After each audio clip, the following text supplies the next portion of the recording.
Hello friends, আন্তর্জাতিক খবর 10 জুলাই 2025। গুয়াতেমালায় শক্তিশালী ভূমিকম্প ও ভূমিধস। গুয়াতেমালার পশ্চিমাঞ্চলে গত 24 ঘন্টায় একাধিক ভূমিকম্প অনুভূত হয়েছে। রিক্টার স্কেল 6.8 মাত্রা কম্পনে বহু ঘরবাড়ি ক্ষতিগ্রস্ত হয়েছে। ভূমিধসে অন্তত 2 জনের মৃত্যুর খবর পাওয়া গেছে।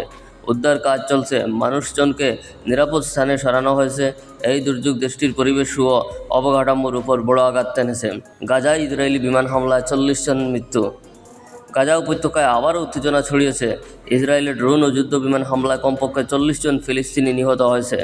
হামাস ও ইসরায়েলের মধ্যে পাল্টাপাল্টি হামলা চলছে। মানবিক সংকট চরমে পৌঁছেছে, হাজারো মানুষ গৃহহীন। বিশেষজ্ঞদের মতে এই পরিস্থিতি মধ্যপ্রাচ্যের স্থিতিশীলতা বিঘ্নিত করতে পারে। রেড সিতে হুতিদের হামলায় ডুবে গেল মালবাহী জাহাজ। ইয়েমেন উপকূলে হুতি বিদ্রোহীদের হামলায় একটি লিবেরিয়ান পতাকাবাহী জাহাজ ডুবে যায়। 25 জন কর্মীর মধ্যে 6 জনকে জীবিত উদ্ধার করা হয়েছে। হামলার কারণে রেড সি অঞ্চলে আন্তর্জাতিক নৌ চলাচলে উদ্বেগ তৈরি হয়েছে। বিশেষ করে আমেরিকা ও যুক্তরাজ্য এই হামলার বিরুদ্ধে ব্যবস্থা নেওয়ার হুঁশিয়ারি দিয়েছে। যুক্তরাষ্ট্রের নতুন শুল্ক নীতি, 6 দেশের উপর 30% শুল্ক।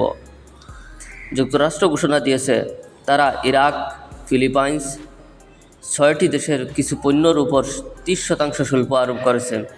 এই শুল্ক আগামী ডিসেম্বর পর্যন্ত কার্যকর থাকবে। যুক্তরাষ্ট্র বলছে এটি তাদের অভ্যন্তরীণ উৎপাদনকে রক্ষা করার অংশ।